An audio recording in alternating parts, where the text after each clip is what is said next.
Thanks for watching voice of Islam. शेख साहब के बयानात के लिए लाइक, शेयर एंड सब्सक्राइब करें। बिस्मिल्लाहिर्रहमानिर्रहीम।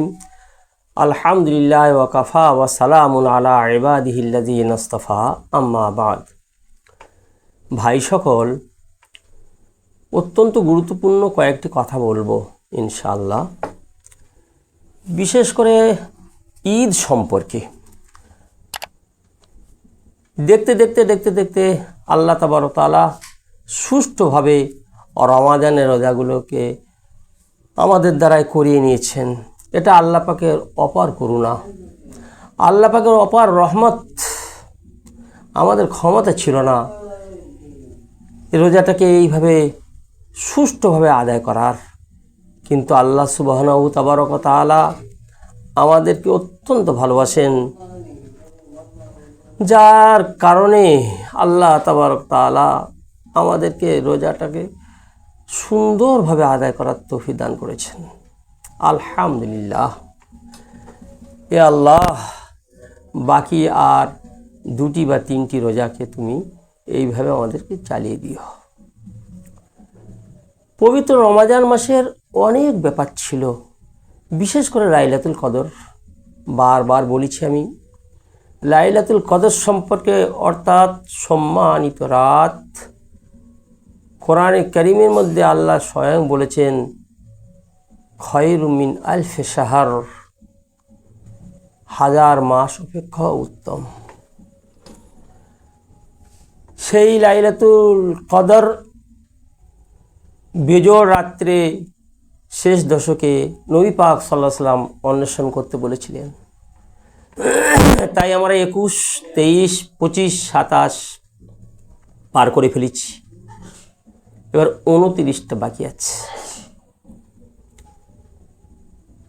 আর চাঁদের হিসাব মোতাবেক যতটুকু বুঝতে পারা যাচ্ছে, এবছর রোজাটা 29ই হওয়ার বেশিরভাগ সম্ভাবনা। তাই 29-এর রাত আবার ঈদের রাত দুটো জমা হয়ে যাচ্ছে, অর্থাৎ কাল দিবাগত রাত, সেটা 29 রাত হবে, আর তার পরের দিন ঈদের রাত হবে আল্লাহ যদি চায়। যাই ঈদের রাতটাও বিরাট একটা ফজিলতের ব্যাপার আছে, আর 29-এর রাত তো আছেই লাইলাতুল কদর হিসাবে। এখন আমাদের জানা দরকার যে ঈদ এই বছরে আমরা দুটো করে থাকি। এই ইসলামে ঈদের সূচনা কিভাবে এবং কখন থেকে হলো, তাই বলি ঈদের সূচনা নবী আকরাম সাল্লাল্লাহু আলাইহি ওয়াসাল্লাম হিজরত করে যাওয়ার প্রায় 1.5 বছর পর।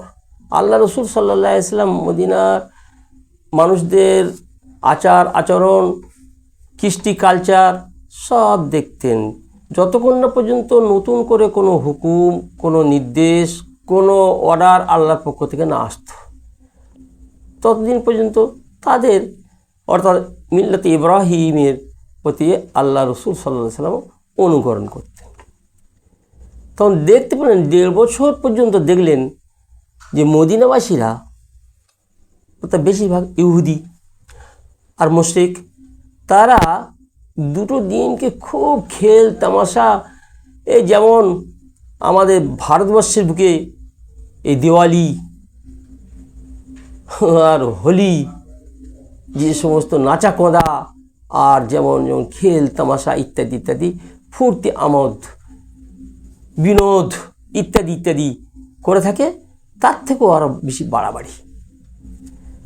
নবী পাক সাল্লাল্লাহু আলাইহি ওয়াসাল্লাম আল্লাহর পক্ষ থেকে জেনে নেওয়ার পরে সাহাবীদের সুসংবাদ শুনে দিলেন, শোনো ভাই, আল্লাহ সুবহানাহু তাবারক তাআলা এই দুটো দিনের পরিবর্তে তোমাদের জন্য দুটো দিনের সুসংবাদ আল্লাহ পাক দান করলেন। সেই দুটো দিন হলো 2 ঈদ, এক ঈদুল ফিতর আর অপরটা হলো ঈদুল আজহা, কোরবানি। তারা খুশি হতো আর তোমরা খুশি হবে। আল্লাহ তাবারক তাআলা তোমাদের ওদের পরিবর্তে ওরা হচ্ছে খারাপের দিকেই খুশি আর তোমরা ভালোর দিকে খুশি হবে। যার জন্য তোমাদের রাখা আছে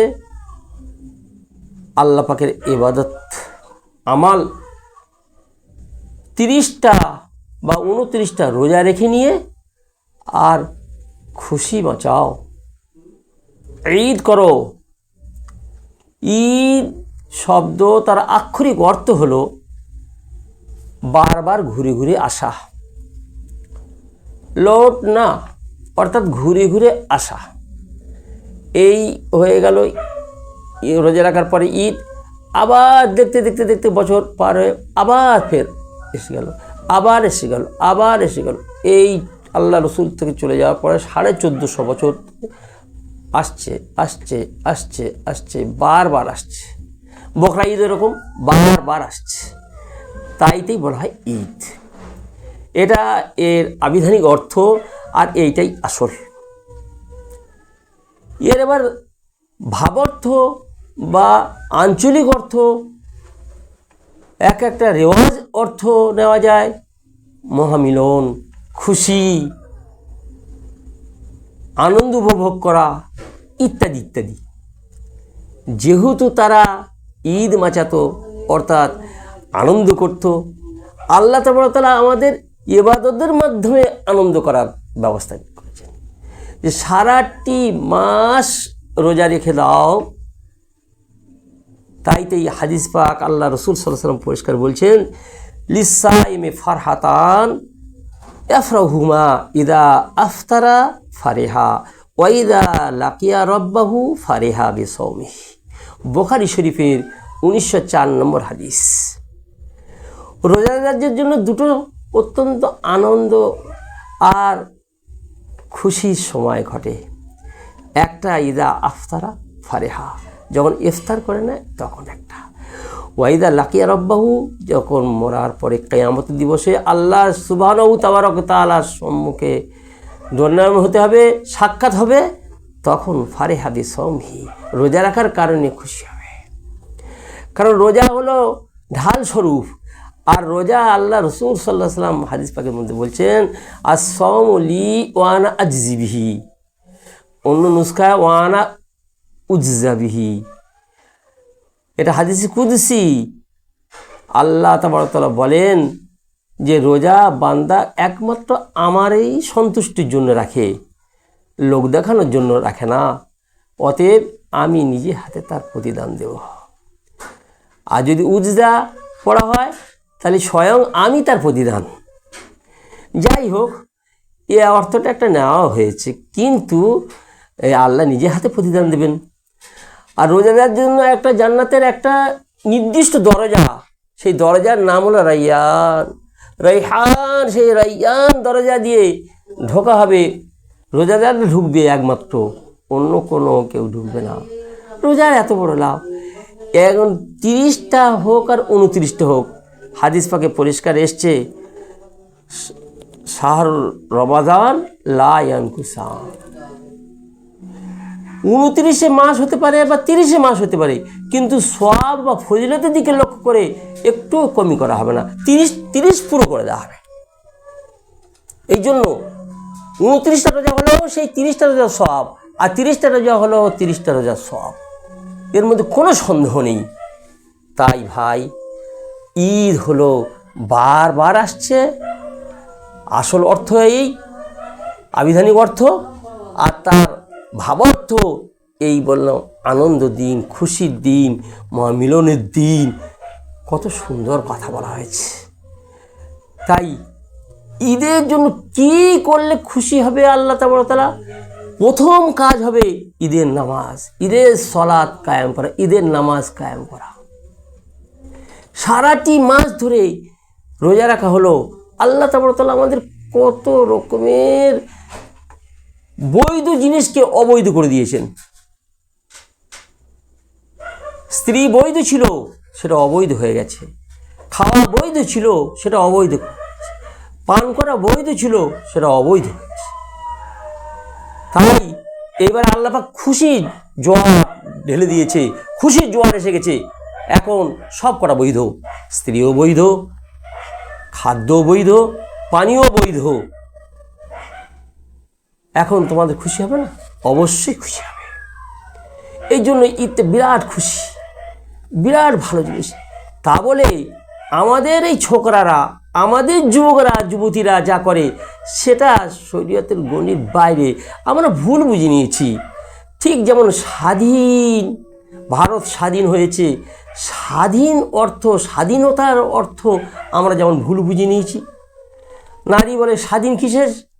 নারীর স্বাধীনতাটা কি? উলঙ্গ হয়ে বেড়ানো, এটা নারীর স্বাধীনতা? আমরা সেখানে যেমন ভুল বুঝে নিয়েছি, আমরা এখন ঠিক মুসলিম যুবক যুবতীরা, ভাইয়েরা, বোনেরা, তারা ওই ভুল বুঝে নিয়েছে যে ঈদ মানে খুশি। কিসের খুশি? বাইক নিয়ে আর জোড়াজুড়ি করে বন্ধু আর বান্ধবী মিলে, গার্লফ্রেন্ডস আর বয়েজ ফ্রেন্ড মিলেই ব্যাস কোলাকুলি, এইটাই হলো খুশি? এটা খুশি? এটা মোটেই খুশি নয়। বৈধ অবস্থায় খুশি, এত খাওয়া খাওয়াই হয়নি, ভাইয়ের সঙ্গে সাক্ষাৎ হয়নি ঈদের সময়। এই জন্য কয়েকটা সুন্নতের কথা বলবো। তার মধ্যে অন্যতম একটা সুন্নত, এক রাস্তা দিয়ে যাওয়া, অপর রাস্তা দিয়ে আসা। তাহলে বেশি সমস্ত মানুষের সঙ্গে, সকল প্রতিবেশীর সঙ্গে সাক্ষাৎ হবে, আর শুভেচ্ছা বার্তা প্রকাশ করা হবে, পেশ করা হবে, আর আনন্দ, এই তো আনন্দ। এমনকি আল্লাহ রসুল সাল্লাল্লাহু আলাইহি সাল্লাম স্ত্রী, পুত্র, পরিজন সবাইকে ঈদের নামাজের জন্য হাজির হতে বলেছেন। এটাও হাদিস পাকে আছে, কিন্তু আমাদের সেই পরিবেশটা নেই। ফিতনা বলেই তাই নারীদের আর অন্যান্য জনকে নিয়ে যাওয়া হয় না। এইটাই আনন্দ, এইটাই আমাদের উৎসব, আর এইটাই আমাদের খুশি। তো প্রথম কাজ হবে ঈদের নামাজ পড়া। মুসলিম শরীফের হাদিস পাকের কথা বলছি, আপনারা আমরা প্রত্যেকে জ্ঞাত আছি। সহিহ বুখারীর পরে যা স্থান মুসলিম শরীফে, আল্লাহ রসুল সাল্লাল্লাহু আলাইহি ওয়াসাল্লাম বলছেন, মান সামা রমাদান সুম্মা আতবাহু বিসিত্তিন মিন শাওয়াল, মিন সিত্তাতি মিন শাওয়াল কানা কাসাওমি দাহর কুল্লাহ, আও কামা ক্বালা আলাইহিস সালাম। যদি কোনো ব্যক্তি রমাদান মাসে রোজা রেখে দিল, চাই 29টা হোক আর 30টা হোক, তারপরে তার পিছনে শাওয়াল মাসে যদি 6টা রোজা রেখে দেয়, তিনি যেন সারা বছর রোজা রাখলেন। এটা মুসলিম শরীফের বিশুদ্ধ হাদিস। ব্যাপারটা কি? আল্লাহ তাআলা একটা সূত্র বয়ান করেছেন, মান জাআ বিল হাসানাতে ফালাহু আশরু আমসালিহা। মুমিনদের জন্য, উম্মতে মুহাম্মদ সাল্লাল্লাহু আলাইহি ওয়াসাল্লামের জন্য বিশেষ অফার। এই অফারের কোনো তুলনা করা যাবে না। যে কোনো আমাল মুসলিমের একটার পরিবর্তে 10 গুণ বৃদ্ধি করে দেওয়া হবে। যে কোনো নেক কাজ, যে কোনো সৎ কাজ, যে কোনো ভালো কাজ, বিল হাসানা ফালাহু আশরু আমসালিহা, 10 গুণ বৃদ্ধি করে দেওয়া হবে। তাই 30টা রোজা রাখলে, আর তারপরে যদি 6টা রোজা রাখা হয় শাওয়াল থেকে, ঈদের দিন রোজা রাখা হারাম, ঈদের দিনটা বাদ। তারপরে ওই পুরো মাসটার মধ্যেই তরতিবে পরস্পর হতে হবে না, ছেড়ে ছেড়ে হোক, যখন তখন ওই পুরো মাসের মধ্যে 6টা যদি রাখা যায়, তাহলে মোট হবে 36টা। 36কে আবার 10 গুণ করলে হবে 360টা। 360 দিনই বছর, 360 দিনে 1 বছর। সে যেন 1 বছর ভর রোজা রেখেছে। যদি আবার 29টা রোজা হয়, তাহলে 29 আর 6 35 হয়ে যায়। তো 35, তাহলে 350টা, 350 দিন হয়। কিন্তু দিন হিসাবে 50 হচ্ছে 350। আর সওয়াবের দিকে লক্ষ্য করে আল্লাহ রসুলের হাদিস শোনালাম, কম করা হবে না। 29টা হলেও 30টা রোজা সওয়াব। অতএব সেই ব্যক্তি যদি 29টা রোজা রেখে রোজার মাস শেষ হয়ে যায়, কিংবা 30টা রোজা রেখে রোজার মাস শেষ হয়ে যাক, আর তারপরে যদি 6টা রোজা রাখে, চাই 35টা রাখুক আর 36টা রাখুক, সারা বছর রোজা রাখার সমতুল্য সওয়াব পেয়ে যাবে, এর মধ্যে কোনো সন্দেহ নেই। এই কারণে অনুরোধ করব আমাদের বিশেষ আমালের যে সারাটি রোজার মাস যেমন আমরা আল্লাহ তাআলা চাইলেছেন, তারপরে শাওয়াল মাসেও 6টা রোজা রাখতে হবে, তাহলে আমাদের সর্বোপরি পূর্ণতা চলে আসবে। এই রোজার মাসের এই ঈদের ব্যাপারটা খুব ভাইটাল ব্যাপার, অত্যন্ত ভাইটাল। তার জন্য কয়েকটা কথা বলবো। ঈদের সুন্নত সমূহ কী কী?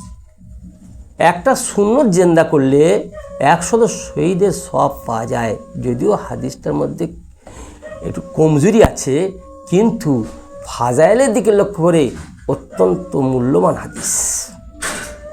100 শহীদের সওয়াব পাওয়া যাবে। জি হ্যাঁ, একটা সুন্নত আদায় করলে। তাই সুন্নত আমাদের খুঁজে খুঁজে দেখতে হবে আল্লাহ রসুল সাল্লাল্লাহু আলাইহি ওয়াসাল্লাম ঈদের দিনে সুন্নত কী কী করতেন। তাই আমি আপনাদের সম্মুখে কয়েকটা সুন্নতের কথা বলবো। নতুন এক কথা শুনে থাকবেন। কয়েকজন ভাই আর আমার কয়েকটা ছাত্র আমাকে কমেন্ট করেছে যে হুজুর, ঈদের দিন তাকবীর পড়তে হয়, এটা কোথায় পাচ্ছেন, কোথায় আছে, একটু দয়া করে জানাবেন। আমি তাকে বললাম, ভাই আমার ভিডিও হবে, তাতে আমি বলে দেবো ইনশাল্লাহ, পরিষ্কার কথা। 1 নম্বর সুন্নত হলো তাকবীর পড়া। হাদিস পাকে আল্লাহ রাসূল সাল্লাল্লাহু আলাইহি ওয়াসাল্লাম বলছেন, জাইয়িনু আয়াদাকুম, তোমাদের ঈদকে সুসজ্জিত করো বিত্তাকবীর, তাকবীরের দ্বারা। তো ঈদকে সুসজ্জিত করা হবে, ঈদকে সাজানো গোছানো হবে তাকবীরের দ্বারা। কোরআন শরীফের মধ্যে আল্লাহ তাআলা এই রোজা রাখার ব্যাপারে বলেছেন, ওয়ালে তুকাম্মিলুল ইদ্দাতা ওয়ালে তুকমিলুল ইদ্দাতা ওয়ালে তুকাব্বিরুল্লাহ আলা মা হাদাকুম ওয়াল তুকমিলুল ইদ্দা, তোমরা এই গণনাকে 30টা পুরো করো। রোজা রাখছো তা 30টা পুরো করে নাও, আর ওই 29টা যদি হয় তা সেটা 30টা সব পাওয়া যাবে, সংখ্যা পরিপূর্ণ করে নাও। আর আল্লাহ পাকে তাকবীর বয়ান করো। তাকবীর মানে আল্লাহর বরত্ব বয়ান করো, আল্লাহু আকবার আল্লাহু আকবার আল্লাহু আকবার ওয়ালে তুকাব্বিরুল্লাহ, কেন? আলা মা হাদাকুম, আল্লাহ তাআলা তোমাদের সঠিক পথ দেখেছেন, সারা 30টা রোজা রাখার তৌফিক দান করেছেন, সুষ্ঠুভাবে আমল করার তৌফিক দান করেছেন। এর জন্য তোমরা আল্লাহ শুকরিয়া আদায় করো, তাকবীর পড়ো। তাই ঈদের দিনে রাত থেকে নিয়ে ঈদের নামাজ পর্যন্ত তাকবীর পড়া দরকার। এটা কোরআন থেকে এবং হাদিস থেকে প্রমাণ, তাকবীর পড়তে হবে। তাকবীরটা কি? আল্লাহু আকবার লা ইলাহা ইল্লাল্লাহ ওয়াল্লাহু আকবার ওয়ালিল্লাহিল হামদ। বাইরের দেশে এই প্রথমটাকে 3 বার বলে, আল্লাহু আকবার আল্লাহু আকবার লা ইলাহা ইল্লাল্লাহ আল্লাহু আকবার ওয়ালিল্লাহিল হামদ। তাই প্রথমটা 3 বার বলি আর 2 বার বলি। এই তাকবীর পড়াটা এই রাত থেকে, অর্থাৎ ঈদের রাত যখন মাগরিবের ইফতার করে নিলাম, ঈদের রাত আর হয়ে এসে গেল, আর আমাদের রোজা নেই, ওখান থেকে নিয়ে ঈদের নামাজ পড়া পর্যন্ত তাকবীর পড়াটা এটা একটা সুন্নত। নম্বর 2, সাদাকাতুল ফিতর আদায় করাটা জরুরি, এটা আমাদের একান্ত কর্তব্য। সাদাকা ফিতর সম্পর্কে আমি ভিডিও করে দিয়েছি। জি হ্যাঁ, এই কিছু কিছু লোক এমন বলে থাকে যে এই ফিতরা, এই খাদ্য দিতে হবে, তার পরিবর্তে পয়সা দেওয়া চলবে না। এ ডাহা মিথ্যা কথা, একেবারেই ভুল কথা, সেটা আমি বলে দিয়েছি। হাদিস শুনে নেবেন, মুসান্নিফ আব্দুর রাজ্জাকের হাদিস আমি বলে দিয়েছি যে অবশ্যই পয়সা দেওয়া হবে।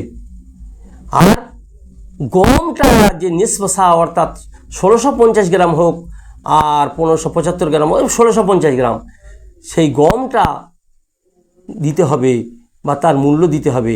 আর বাকি 4টের ব্যাপারে 1 সা অর্থাৎ 3300, 3 কেজি 300 গ্রাম দিতে হবে বা তার মূল্য দিতে হবে।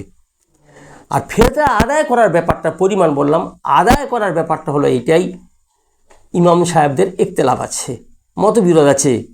সৈয়দিন ইমাম শাফি রহমতুল্লাহ আলাইহি বলেন, ঈদের দিনে ঈদের নামাজের আগে কবলা সালাত সদকাত ফিতরা দিতে হবে, তারপরে দিলে হবে না। আর সৈয়দনা ইমাম আবু হানিফা রাহমাতুল্লাহ বলেন রোজার শুরু থেকে নিয়ে ঈদ পর্যন্ত আর ঈদের পরে থেকে নিয়ে সারা লাইফ পর্যন্ত, জীবন পর্যন্ত দিলে সব আদায় হয়ে যাবে। তো উত্তম কি হবে? ঈদের নামাজের পূর্বে সদকায়ে ফিতর আদায় করাটা অতি উত্তম সবার কাছে। আর তারপরে দিলে কি হবে? সাধারণ সদকা করার মতো সব পাওয়া যাবে, বাকি ওই আসল সবটা পাওয়া যাবে না। এটা সবাই বলেন, কিন্তু আদায় হয়ে যাবে। আদায় হবে না এমনটা নয়। ওই জন্য আমাদের একান্ত কর্তব্য হবে ঈদের নামাজ পড়তে যাওয়ার আগে আগে ফিতরা দিয়ে দেওয়া। নম্বর 3 সুন্নত হলো ঈদের দিনে গোসল করা। গোসল করার ব্যাপারে আব্দুল্লাহ ইবনে ওমর রাদিয়াল্লাহু আনহু নাক্কালে রসুল হুজুর পাক সাল্লাল্লাহু আলাইহি ওয়াসাল্লামের সমস্ত সুন্নতগুলো নকল করতেন। তিনি গোসল করেছেন, এটা পরিষ্কার প্রমাণ আছে, এটা এই হাদিস পাকে এসছে। অতএব গোসল করাটা উত্তমভাবে গোসল করে নেওয়াটাই সুন্নত। নম্বর 4 সুন্নত হলো উত্তম পোশাক পরিধান করা। নতুন হলে খুব ভালো, আর যা সেই নতুন সামর্থ্য নেই পুরানো কাচাকুচি করে ধুয়ে মুছে সাফ করে পরিষ্কার পরিচ্ছন্ন পোশাক পরা। বুখারী শরীফের 9048 নম্বর 9048 নম্বর হাদিসে এইটাই আছে, হ্যাঁ, উত্তম রূপে পোশাক পরার ব্যাপারে। নম্বর 5 সুগন্ধ ব্যবহার করা, আতর ইত্যাদি ব্যবহার করা। নম্বর 6 বেজোর খেজুর খাওয়া বা মিষ্টি জাতীয় কোনো বস্তু খেয়ে ঈদুল ফিতরের নামাজ পড়তে যাওয়া। বকরা ঈদের ব্যাপারটা আলাদা, বকরা ঈদের নামাজ পড়ে এসে খাওয়া। আর ঈদের ফিতরে মিষ্টি জাতীয় কোনো বস্তু, বিশেষ করে খেজুর আল্লাহ রসুল সাল্লাল্লাহু আলাইহি ওয়াসাল্লাম বুখারী শরীফের হাদিস পাকে এসছে, 953 নম্বর হাদিসে এসছে আল্লাহ রসুল বেজোর সংখ্যা খেজুর খেয়েছেন, 3টে কিংবা 5টা কিংবা 7টা। এই বেজোর মধ্যে কী রহস্য আছে আল্লাহ রসুল খুব ভালো জানেন, আল্লাহ ভালো জানেন। এই জন্য খেজুর খাওয়াটা একটা সুন্নত। এই সুন্নত মনে করে আমল করাটাও এই সওয়াবের অধিকারী হওয়া যায়। তো খেজুর বা মিষ্টি জাতীয় খাদ্য কিছু খেয়ে ঈদগাহে নামাজ যাওয়া। 7 নম্বর সুন্নত হলো এক রাস্তা দিয়ে যাওয়া, অপর রাস্তা থেকে আসা যদি সম্ভব হয়। কারণ একটাই গলি আর অন্য রাস্তা নেই, সে কী করবে? তার নিয়ত থাকবে ওই রকম, রাস্তার এক পাশ দিয়ে যাব আর আসার সময় অন্য পাশ দিয়ে আসবো। আল্লাহ আমাদের এই সুন্নতগুলোর আমল করার তৌফিক দান করুক। 8 নম্বর সুন্নত ঈদগাহ গিয়ে ঈদের নামাজ জামাত সহকারে আদায় করে নেওয়া। ঈদের নামাজ তো ওয়াজিব, কিন্তু এই নামাজ জামাত সহকারে এই আদায় কাজ করাটাও সুন্নত, আল্লাহ রসুল করেছেন। আর 9 নম্বর কাজ হলো ইমামের খুতবাটা একেবারে হৃদয়ের কান দিয়ে শোনা, কোনো কথা না বলে আর কাউকে কষ্ট না দিয়ে। 9 নম্বর সুন্নত হলো শুভেচ্ছা বার্তা ভাইদের সঙ্গে পেশ করা। তাকাব্বালাল্লাহু মিন্না ওয়া মিনকুম। যদি কেউ আরবি জানেন বলবেন, আর তা নইলে বলবেন আল্লাহ আমাদের ঈদকে কবুল করুন, ঈদ মোবারক। জি হ্যাঁ, ঈদ মোবারক বলা চলবে, কোনো অসুবিধে নেই। প্রত্যেক কৃষ্টি কালচার দেশে যা হয়, শরীয়তের যদি বিরোধী না হয় শরীয়ত তাকে মানা করে না। ঈদ মোবারক বাংলায় বলা হবে, ঈদ সাঈদ বলা হয় ফরেনে, ঈদ সাঈদ বলা হবে। আর এই আরবি দোয়াটা বললে খুব ভালো। আল্লাহ রসুল বলে তাকাব্বালাল্লাহু মিন্না ওয়া মিনকুম। এই 10 নম্বর কাজটা হবে এইটাই কি, প্রত্যেক ভাইয়ের সঙ্গে হেসে সাক্ষাৎ করে সালাম করা। আল্লাহ তাবারক তাআলা এই 10টা সুন্নতকে সুন্নত জেনে আমল করার তৌফিক দান করুন। এইবারে কথা বলি, আমাদের সবথেকে ঘৃণিত এবং বর্জনীয় কাজ হলো এইটাই, যা আমরা ঈদের ময়দানে এই মহান আঁকা করি, যাকে বাংলা ভাষায় কোলাকুলি করা, বুকে বুক মেলাই আর পাঁজাবাজি আর মোসাফা তো হয় কেউ করে আর কেউ করে না, কিন্তু এটা জেনে রেখে দেন, মশলা হলে এইটাই, বিনা সালামে মোসাফা করা ঠিক নয়। সালাম করতে হবে, তারপর মোসাফা করা। আমরা ব্যাস দেখা হলো, মোসাফা করে নিলাম, সালাম করলাম না, মোটেই নয়। আগে সালাম, পরে মোসাফা, আর তারপরে মোয়ানাকা, অর্থাৎ বুকে বুকে মেলানো, বুকে বুকে কাঁধে কাঁধে মেলানো আমরা করে থাকি। আবার সেটা 3 বার, কেউ পাঁজাপাঁজি করছেন যে না, একবার যথেষ্ট, একবার। তা সেটা ঈদের দিনে কেন হবে, আর এইরকম ধরনের কেন হবে? আর সে ততটা ঘনিষ্ঠ হলে তবে এই সালাম মোয়ানাকার মশলা বলে দিয়েছিলাম, এটা আমাদের খারাপই, এটা করা ঠিক নয়। ঈদের ময়দানে এই নয়, ঈদের ময়দানে সালাম মোসাফা, ব্যাস, বেশি বেশি মোসাফা, ওই পর্যন্ত যথেষ্ট। আর কোলাকুলি ও অর্থাৎ আলিঙ্গন বা বুকে বুকে মেলানো, আলিঙ্গন বলাও ঠিক নয়, কোলাকুলিও ঠিক নয়, মোয়ানাকা এটা এইভাবে না করা। আর এলাকায় দেখছি কি অবস্থা, চাঁদ রাত করে, এ শরীয়ত বিধি অত্যন্ত ঘৃণিত আর চরম একটা গুনার কাজ করা হচ্ছে। ঈদের এই খুশিটা আমরা এইভাবে নিয়ে যাচ্ছি, আর কতগুলো খারাপি যে করি, কত ধরনের খেলা, কত ধরনের মজা, কত ধরনের অবস্থা। সারা মাসটা রোজা রাখার পরে সবগুলো সব পানি ফেলে দেওয়া হলো। যাও সিনেমা দেখতে যা হচ্ছে, ওই বললাম মেয়ে ছেলে বেড়া ছেলে অবাধ মেলামেশা, গার্ল ফ্রেন্ড বয়েজ ফ্রেন্ড ইত্যাদি ইত্যাদি আসছে, আর কি কথা বলবো, সব দেখা যাচ্ছে। বেপর্দায় চলা, এই সমস্ত খারাপি থেকে বাঁচতে একান্ত জরুরি, একান্ত প্রয়োজন। আমরা যেন এই সমস্ত খারাপির মধ্যে লিপ্ত না হই। সারাটি মাস রাখার পরে আল্লাহর কাছে খুব কেঁদে কেঁদে দোয়া চাওয়া দরকার। দোয়া সর্বপ্রথমে নিজের জন্য, তারপরে আত্মীয় স্বজন, পৃথিবীর সমস্ত মোমেন মোমেনার জন্য দোয়া করতে হবে। কবরস্থানে গিয়ে আমরা সেই দোয়া করি, আনতুম সালাফুনা ওয়ানাহানু বিল আসারি, ও আল্লাহ, ওরা আমাদের অগ্রগামী, আমরা ওদের পিছিয়ে আসছি, আল্লাহ আমাদের মাফ করে দাও, তুমি ওদেরকেও মাফ করে দাও। প্রথমে নিজের কথা বলা হয়, তারপর পরে সালাম দিয়ে মোসাফা করার সময় দোয়া করা হয় এই, ইয়াগফিরুল্লাহু লানা ওয়া লাকুম, আল্লাহ আমাদের সব গুনাহকে মাফ করে দাও, আল্লাহ তোমাকে সব গুনাহকে মাফ করে দাও। প্রথমে নিজের, তারপর পরের। এই জন্য দোয়া করার দরকার, খুব দোয়া করা। আর ঈদের রাতের দোয়া, ঈদের দিনের দোয়া, তারপরে 29 রাতের দোয়া, খুব আল্লাহর কাছে কেঁদে কেঁদে দোয়া করে নেওয়া, আল্লাহ আমাদের পুরো রোজাটাকে কবুল করুন।